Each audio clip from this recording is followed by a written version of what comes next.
Between error అంటే ఏంటి? Error is the difference between true value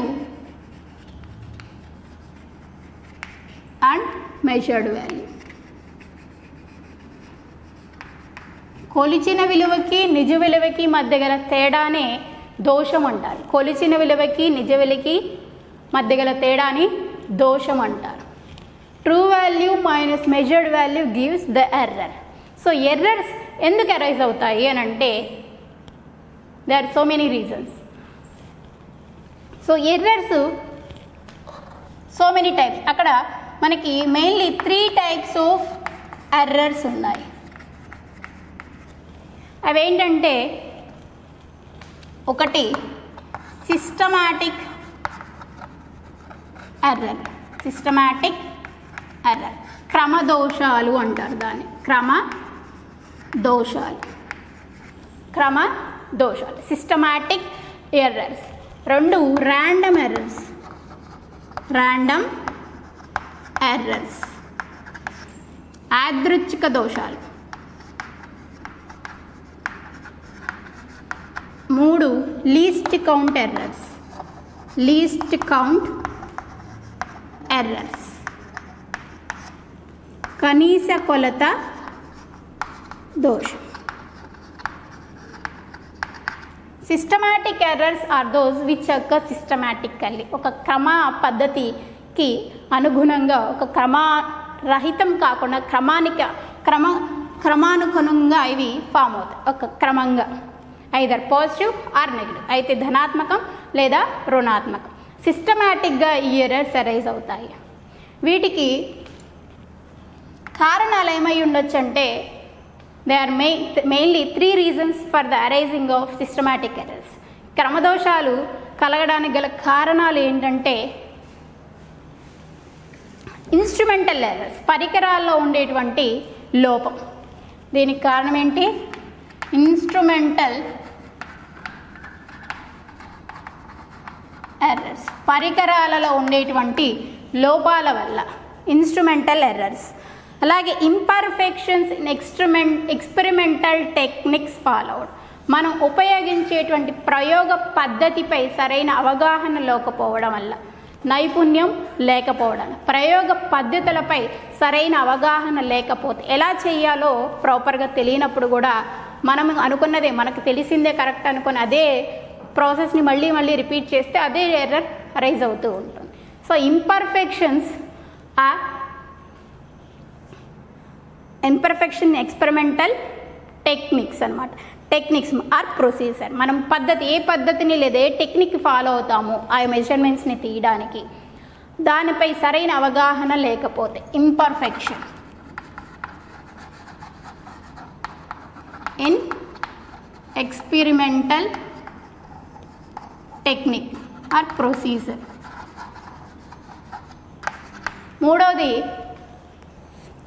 personal bias, personal bias, వ్యక్తిగత దోషాలు. Personal bias, వ్యక్తిగత దోషం.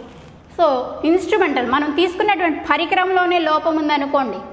సో ఆ పాడైపోయిన పరికరంతో మనం రిపీటెడ్గా ఎన్నిసార్లు మెజర్మెంట్ తీయడానికి ట్రై చేసినా అదే అమౌంట్ ఆఫ్ ఎర్రర్ కంటిన్యూ అవుతూ ఉంటుంది క్రమంగా. సో అలాగే imperfections in experimental techniques or procedure. చేసేటువంటి విధానం తేడాగా చేసిన అదే ఎర్రర్ మరలా రిపీట్ అవుతుంది. మూడోది పర్సనల్ బయాస్. ఎలా చేయాలో రీడింగ్స్ తీసేటప్పుడు ప్రాపర్గా చూడాలి. రీడింగ్స్ తీసేటప్పుడు ఇలా మనం పారాలాక్స్ మెథడ్లో ఐ కరెక్ట్గా లైన్లో పెట్టాలి. సో మీరు ఇలా పెట్టి లేదా ఇలా పెట్టి చూస్తే తప్ప. రీడింగ్స్ తీసేటప్పుడు ఇవే డైరెక్షన్లో తీయాలో అదే డైరెక్షన్లో చూస్తూ మనం తీయాలన్నమాట. అలాగా వ్యక్తిగత దోషాలు, ఈ విధమైనటువంటి కారణాల వల్ల క్రమదోషాలు, సిస్టమాటిక్ ఎర్రర్స్ అనేవి రైజ్ అవుతుంటాయి. మరి ఎలా ఈ సిస్టమాటిక్ ఎర్రర్స్ని మనం మినిమైజ్ చేయొచ్చు అంటే by choosing better instruments. Instrumental errors ఉన్నాయంటే మంచి ఇన్స్ట్రుమెంట్ని చూస్ చేసుకోవడం వల్ల, సరైన పరికరాలను ఉపయోగించడం ద్వారా, హైజ్ రిజల్యూషన్, అలాగే ప్రాపర్ ఇన్స్ట్రుమెంట్స్ యూజ్ చేయడం వల్ల, అలాగే ఇంపర్ఫెక్షన్స్ ఇన్ ఎక్స్పెరిమెంటల్ ప్రొసీజర్ని ఎలా అవాయిడ్ చేస్తామంటే నైపుణ్యాన్ని పెంచుకోవడం వల్ల, బై ఇంప్రూవింగ్ ఎక్స్పెరిమెంటల్ టెక్నిక్స్, ప్రయోగ పద్ధతిపై నైపుణ్యాన్ని పెంచుకోవడం ద్వారా. అలాగే పర్సనల్ బయాస్, వ్యక్తిగత దోషాలను ఎలా అవాయిడ్ చేస్తాము, అది కూడా ప్రాపర్ కేరింగ్ తీసుకోవడం వల్ల. ఈ విధంగా సిస్టమాటిక్ ఎర్రర్స్ని మినిమైజ్ చేయొచ్చు. ఇంకా రెండోది ర్యాండమ్ ఎర్రర్, యాదృచ్ఛిక దోషాలు. ఈ యాదృచ్ఛిక దోషాలు ఏమంటే వీటిని చెప్పలేం, దే ఆర్ నాట్ సిస్టమాటిక్, క్రమరహితంగా ఉంటాయి. ఎందుకు వస్తాయి, ఎప్పుడు వస్తాయి, ఎలా వస్తాయో తెలియదు. యాదృచ్ఛికం, అనుకోని పరిస్థితుల వల్ల, అనుకోని సిచ్యువేషన్స్లో అనుకోని రకంగా వస్తాయి అన్నమాట. సో ఫర్ సపోజ్ టెంపరేచర్, ఒక ఎక్స్పెరిమెంట్ చేస్తున్నాము, ఫుల్ హాట్ సమ్మర్ డేలో చేస్తే ఆ రోజు రూమ్ టెంపరేచర్ 30 degrees ఉంటుంది. So velocity of sound in air కనుక్కున్నప్పుడు అట్ రూమ్ టెంపరేచర్ కనుక్కోవడానికి ప్రయత్నం చేస్తే మనం ఎక్స్పెరిమెంట్ రెజోనేటింగ్ ఆపరేటర్స్ ఉపయోగించి velocity of sound at room temperature కనుక్కోమని ఎక్స్పెరిమెంట్ ఇస్తే ఆ రోజు రూమ్ టెంపరేచర్ 29 degrees ఉంటే వాల్యూ ఒకలా ఉంటుంది, ఆ రోజు టెంపరేచర్ 32 degrees ఉంటే వాల్యూ ఒకలా వస్తుంది. ఎక్స్పెరిమెంట్ ప్రొసీజర్ ఒకటే, బట్ పరిస్థితులు, పరిసరాల ప్రభావం వల్ల ఈ ఎర్రర్స్ అరైజ్ అవుతాయి. పరిస్థితులు, పరిసరాల ప్రభావం వల్ల, అనుకోని పరిస్థితుల వల్ల ఈ ర్యాండమ్ ఎర్రర్స్ అరైజ్ అవుతూ ఉంది. అలాగే least count errors is the third type of error. Least count అంటే ఏంటి, this is the minimum measurement which can be measured using the instrument. ప్రతి ఇన్స్ట్రుమెంట్కి కూడా లీస్ట్ కౌంట్ అనేది ఒకటి ఉంటుంది, ఏ పరికరానికైనా ఆ లీస్ట్ కౌంట్ అనేది ఉంటుంది. అదే screw gauge or vernier calipers. Vernier క్యాలిపర్స్కి అయితే ఆ లీస్ట్ కౌంట్ 0.01 centimeter. అదే స్క్రూ గేజీకి అయితే that least count is 0.01 millimeter. So least count different, మనం డిఫరెంట్ లీస్ట్ కౌంట్ ఉన్నటువంటి ఇన్స్ట్రుమెంట్స్ని యూజ్ చేయడం వల్ల లీస్ట్ కౌంట్ ఎర్రర్స్ అనేవి అరైజ్ అవుతాయి. These are the types of errors arising while measuring the physical quantities in any instruments. చెప్పాను కదా error అంటే ఏంటి, దోషం. దోషం అంటే true value minus measured value.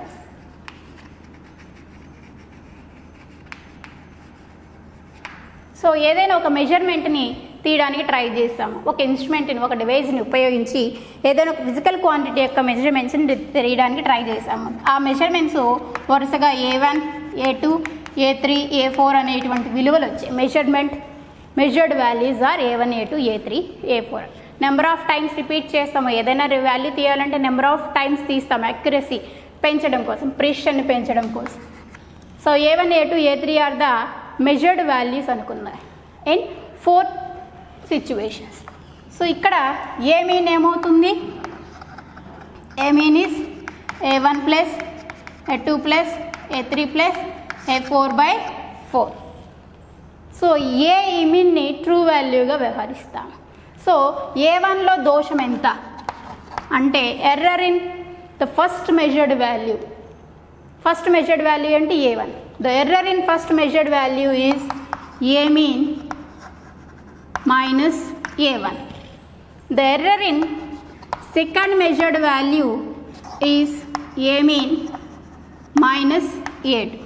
Like error in third measured value is A mean minus A3.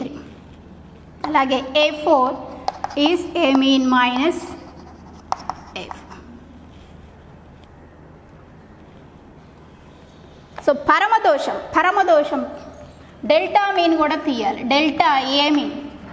So పరమదోషం is delta A1 plus delta A2 plus delta A3 plus delta A4/4. A mean is absolute error. Relative error, సాపేక్ష దోషం. Relative error means delta A by A. Delta A mean by A mean. Relative error. సాపేక్ష దోషం. అలాగే percentage error కూడా చెప్పొచ్చు. Percentage error దోషంలోని శాతం, దోష శాతం. రిలేటివ్ ఎర్రర్ అంటే ఏంటి, రిలేటివ్ ఎర్రర్. రిలేటివ్ ఎర్రర్ అంటే ఏంటి? సాపేక్ష దోషము అంటారు దీన్నే. Relative error is delta A mean by A mean. Percentage error means with respect to 100%. సాపేక్ష దోషాన్ని 100% చెప్తే, విత్ రెస్పెక్ట్ టు 100% చెప్తే that is percentage error. So ఇది దోషాన్ని, రిలేటివ్ ఎర్రర్స్ని, పర్సెంటేజ్ ఎర్రర్స్ని కనుక్కోవడానికి ఫామ్. మనము కొన్నిసార్లు ఎర్రర్స్ కలవడం వల్ల సమ్మేళనం లేదా వ్యవకలనం చేయాల్సి వస్తుంది. సో ఏవైనా రెండు భౌతిక రాశుల్ని మెజర్ చేసి 2 సార్లు ఎర్రర్స్ వస్తే వాటి నుంచి మెజర్ చేసేటువంటి ఫైనల్ మెజర్మెంట్లో కూడా ఎర్రర్స్ దొరుకుతాయి. సో ఈ రెండిట్లో ఎర్రర్ అందులో కూడా అరైజ్ అవుతుంది. సో ఎర్రర్స్ని మనము సమ్ ఆర్ డిఫరెన్స్ చేయాల్సిన అవసరం వస్తుంది. అలాగే ప్రొడక్ట్ ఆర్ క్వశ్చన్ చేయాల్సి వస్తుంది. సో ఇన్ దట్ కేస్ ఎలా డీల్ చేస్తామంటే, in case of errors to be summed, ఎర్రర్స్ని సమ్ చేయాలి అంటే కూడడం, errors of sum or subtraction. Sum or subtraction. Sum కానీ డిఫరెన్స్ కానీ తీయాలంటే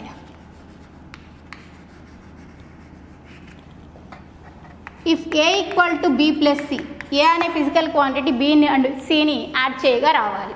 సో బిని మెజర్ చేసాము, ఈ సిని మెజర్ చేసాము. బిలో మెజర్ చేసినప్పుడు కొంత ఎర్రర్ వచ్చింది, సిని మెజర్ చేసినప్పుడు కొంత ఎర్రర్ వచ్చింది. మరి ఏలో ఎంత ఎర్రర్ వస్తుందంటే that will be the sum of the errors in B and C together. బిలోను సిలోను కలిపి ఎంత ఎర్రర్ వస్తుందో అంత ఏలో అరైజ్ అవుతుంది.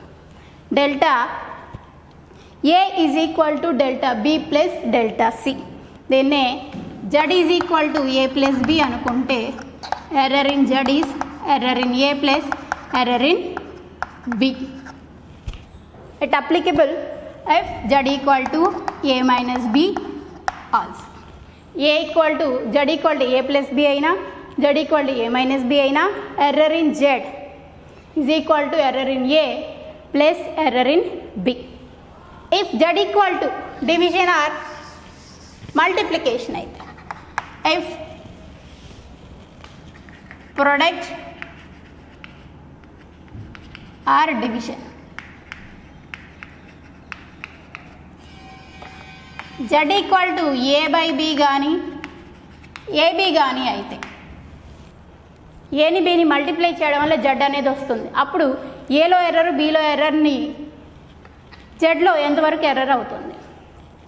So error in relative error consider చేయాలి. అక్కడ relative error in Z is equal to relative error in A plus relative error in B.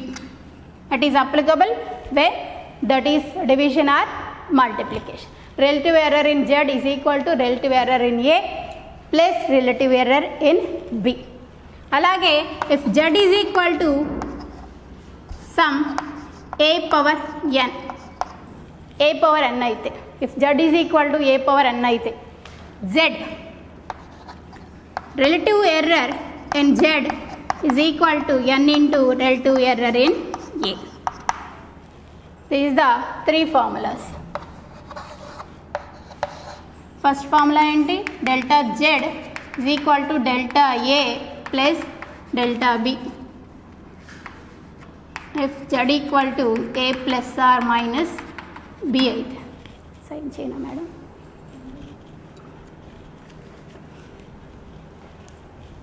So వీటిని డిపెండ్ చేసుకొని మనకి కొన్ని ప్రాబ్లమ్స్, చిన్న చిన్న ప్రాబ్లమ్స్ ఉంటాయి. 1 or 2 డిస్కస్ చేస్తాను. Find the relative error. Find the relative error in. Find the relative error in Z if Z is equal to A power 4, B power 1 by 3 and C power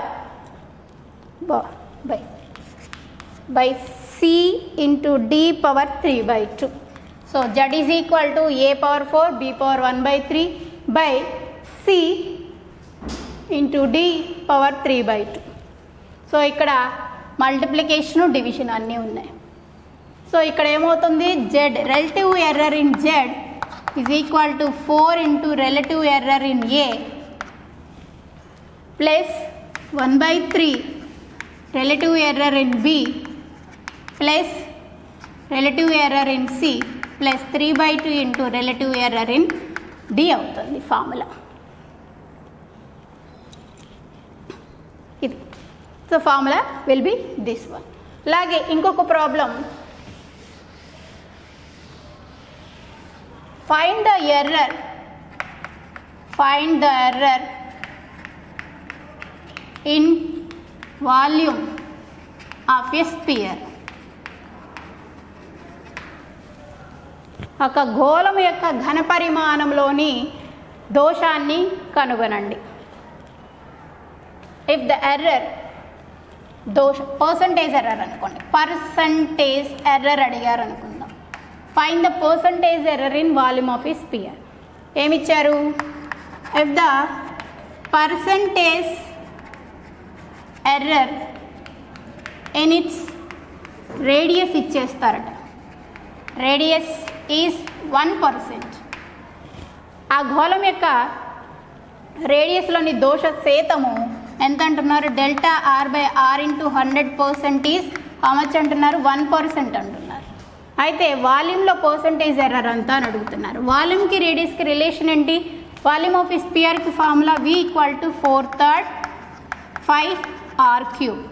so ఇక్కడ మనము apply చేసుకుంటే delta v by v is equal to 3 into delta R by R అవుతుంది. So this is a constant కాబట్టి you can exclude this term.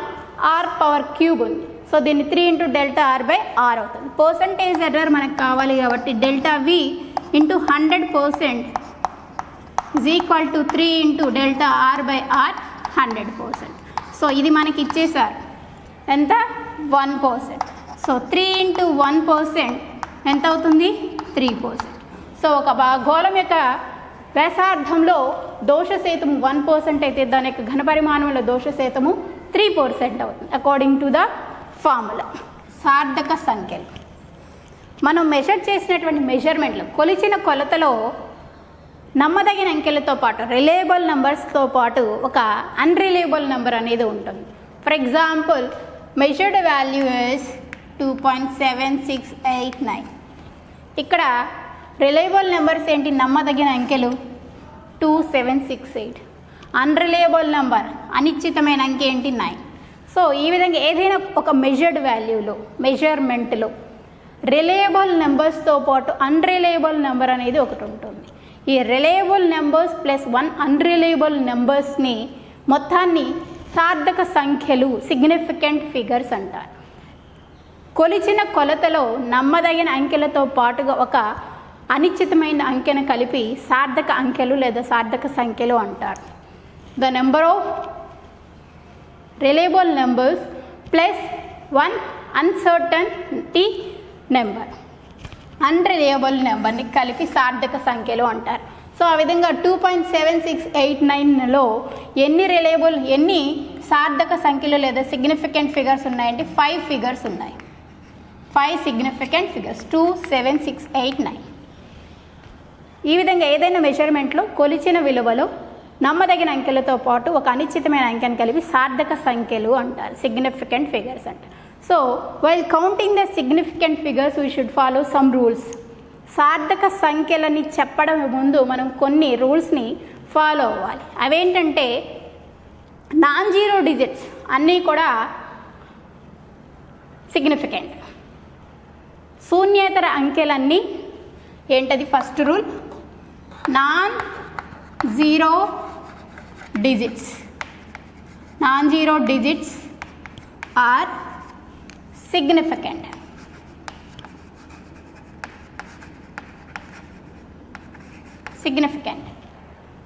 Non zero digits ఏంటి, significant. Non zero digits ఏంటి, 1 2 3 4 5 6 7 8 9. ఈ non zero digits అన్నీ కూడా significant figures కిందే count చేయాలి. 2, the zeros between any 2 non zero numbers are significant. ఏవైనా 2 శూన్యేతర అంకెల మధ్య ఉండేటువంటి సున్నాలని సార్థకాలుగా కౌంట్ చేయాలి. The zeros, 0 between any 2 non-zero digits.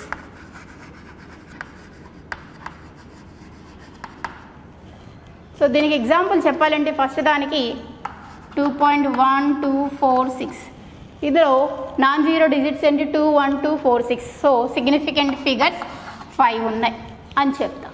So zeros between any 2 non-zero digits ఏమన్నాను, ఆర్ సిగ్నిఫికెంట్. అవి సార్థకాలుగా కౌంట్ చేయాలి. ఏవైనా 2 2006. సో ఇది శూన్యేతర సంఖ్య అండ్ 6 కూడా శూన్యేతర సంఖ్య. నాన్-జీరో డిజిట్స్కి మధ్యలో ఉండే సున్నాలని సార్థక సంఖ్యలుగా సిగ్నిఫికెంట్ ఫిగర్స్గా కౌంట్ చేయాలి. కాబట్టి total number of significant figures in that number is 4. 4 ఉన్నాయి. అలాగే all the non-zeros between 2 non-zero digits are significant.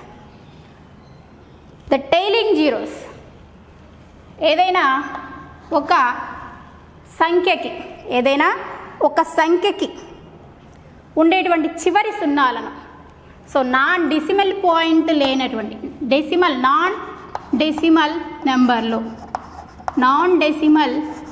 నెంబర్లో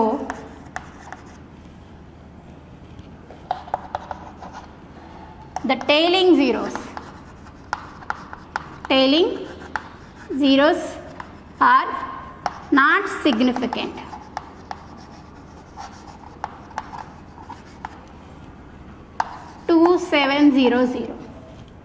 అందులో డెసిమల్ పాయింట్ లేదు. టైలింగ్ జీరోస్ డెసిమల్ పాయింట్ లేదు కాబట్టి ఇందులో టైలింగ్ జీరోస్ ఏవైతే ఉన్నాయో వాటిని సిగ్నిఫికెంట్ సార్థక సంఖ్యలుగా కౌంట్ చేయకూడదు. సో ఇక్కడ ఉన్నటువంటి సార్థక సంఖ్యలన్నీ only 2 for a decimal point less number. So measured వాల్యూలో డెసిమల్ పాయింట్ లేకపోతే అక్కడ ఉండేటువంటి టైలింగ్ జీరోస్, చివరలో ఉండేటువంటి జీరోస్ని మనం సార్థక సంఖ్యలుగా కౌంట్ చేయకూడదు. For a decimal valued number for a decimal point ఉన్నటువంటి నెంబర్కి డెసిమల్ పాయింట్కి ద జీరోస్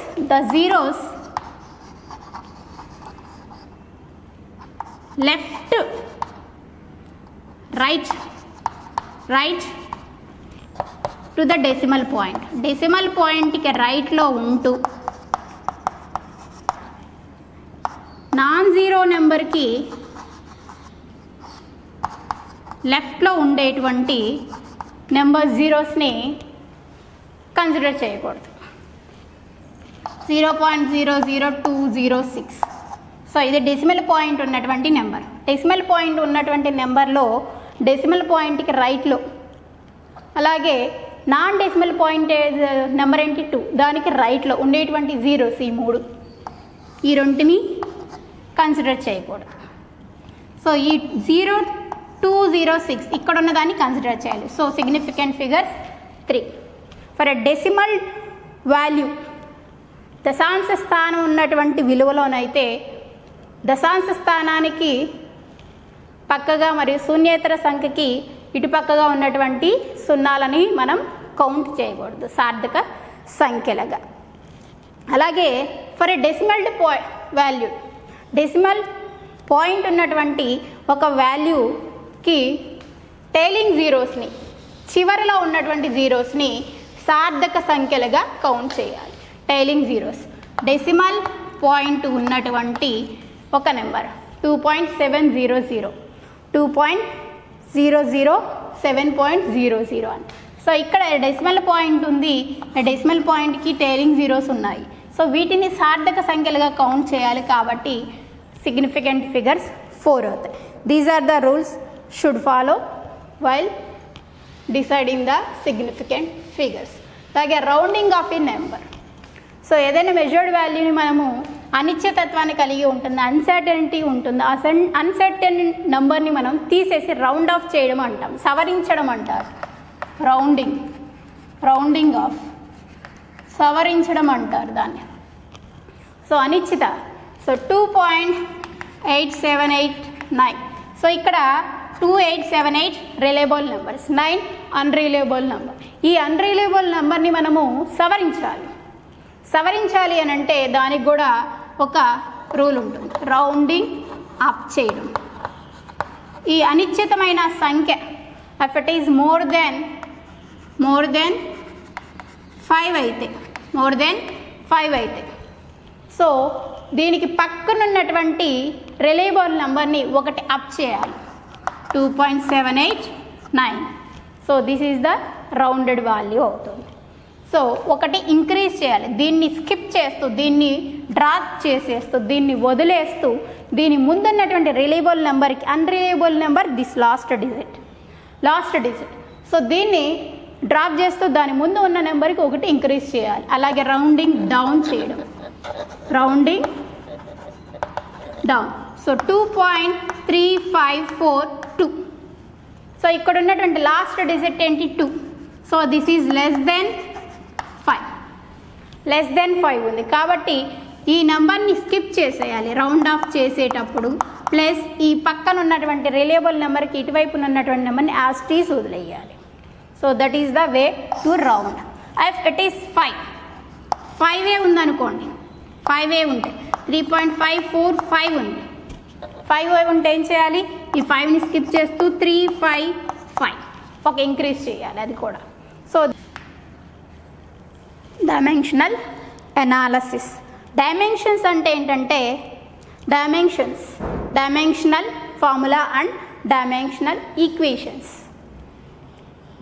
డైమెన్షన్ ఫార్ములా అంటే ఏంటంటే సో మనకి లెంత్కి dimension formula L square brackets use చేస్తాం. So this is dimension formula for length.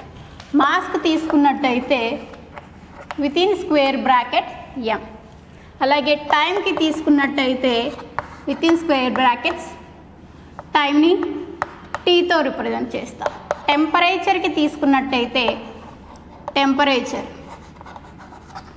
Kelvin is the unit for కాబట్టి టెంపరేచర్కి స్క్వేర్ బ్రాకెట్స్ లోపల కే అని పెడతాం. అలాగే ప్రతి 7 ఫిజికల్ క్వాంటిటీస్కి కూడా ఫండమెంటల్ ఫిజికల్ క్వాంటిటీస్ కూడా డైమెన్షన్ ఫార్ములాస్ రాస్తాను. Electric current,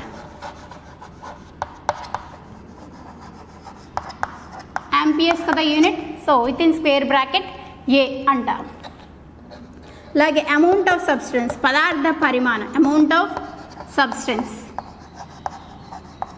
mole is the unit కాబట్టి వితిన్ స్క్వేర్ బ్రాకెట్ MOL పెడతాం. అలాగే intensity of light CD. Dimensional formula, this the dimensional formula. Dimensional equations అంటే ఏంటంటే లెంత్కి is equal to within square brackets L. ఈ మొత్తాన్ని dimensional formula అంటారు. లెంత్ని Lతో చూపిస్తాం. L ఈక్వల్ టు డిస్ప్లేస్మెంట్ అనుకుందాం. డిస్ప్లేస్మెంట్ని Sతో చూపిస్తాం. దానికి dimension formula L. S is equal to this is dimensional equation for displacement అని అంటాం. సో అలాగే వెలాసిటీ అంటే ఏంటి? V లెటర్తో చూపిస్తాం. Displacement by time. So L/T. దాన్ని వితిన్ స్క్వేర్ బ్రాకెట్ L-1. అలాగే యాక్సలరేషన్ త్వరణం ఫార్ములా ఏంటి? A equal to velocity by time. Dimension formula L/T-2. So dimensions అంటే ఏంటి? The powers to which is the బేసికల్. మనకి ఈ డెరైవ్డ్ ఫిజికల్ క్వాంటిటీస్ అన్నీ కూడా ఫండమెంటల్ ఫిజికల్ క్వాంటిటీస్ నుంచే వస్తున్నాయి, డెరైవ్ చేస్తే వస్తున్నాయి. So dimensional formula of a physical quantity అంటే ఏంటంటే dimensional physical quantity is nothing but the powers to which the basic quantities are to be raised in order to represent that physical quantity. ఏదైనా ఒక physical క్వాంటిటీని represent చేయడం కోసం మనము మన దగ్గర ఉన్నటువంటి ప్రాథమిక భౌతిక రాశులని రైస్ చేయాలి, వాటి యొక్క ఘాతాలను రైస్ చేస్తూ రాసుకుంటూ వెళ్తాం వాటి యొక్క ఫార్ములాకి అనుగుణంగా. దాన్నే dimensional formula for that physical quantity అంటాం. సో ఇక్కడ మీరు చూసినట్టయితే వెలాసిటీకి L/T formula, length by time, displacement by time అంటాం. Displacement is nothing but length, L/T formula L/T. Dimensional formula చూసినట్టయితే L minus LT⁻⁻1. So dimensional ఫార్ములాలో ఏం చేసాము, L మరియు T యొక్క ఘాతాలని మనము రైస్ చేసాము. So dimensions are the powers to which the fundamental physical quantities are to be raised in order to represent that physical quantity అని చెప్పేసి చెప్తాం. So dimensional formulas for some more elements చూసినట్టయితే ఫోర్స్ని Fతో చూపిస్తాము. Force is equal to mass into acceleration formula. So dimensional formula for F is equal to mLT-2. Dimensional formula for F is equal to mLT⁻⁻2. అలాగే work అంటే ఏంటి, force into displacement. So mL2T-2 dimensional formula అవుతుంది. So this is the process to write the dimensional formula. ఈ dimensional formula యొక్క ఉపయోగం ఏంటంటే in order to check the correctness of a mathematical equation. ఫిజిక్స్లో వచ్చేటువంటి ఈక్వేషన్స్ యొక్క కరెక్ట్నెస్ని మనం వెరిఫై చేయడం కోసం ఈ డైమెన్షనల్ అనాలిసిస్ని మనం ఉపయోగిస్తాం. అలాగే వన్ సిస్టమ్ ఆఫ్ యూనిట్స్ని అనదర్ సిస్టమ్ ఆఫ్ యూనిట్స్లోకి కన్వర్ట్ చేయడం కోసం కూడా మనం ఈ డైమెన్షనల్ అనాలిసిస్ని, డైమెన్షనల్ ఫార్ములాస్ని ఉపయోగిస్తూ ఉంటాం. What are the use of dimensional analysis? To convert one system of units to another, అలాగే to check the correctness of a equation. Thank you.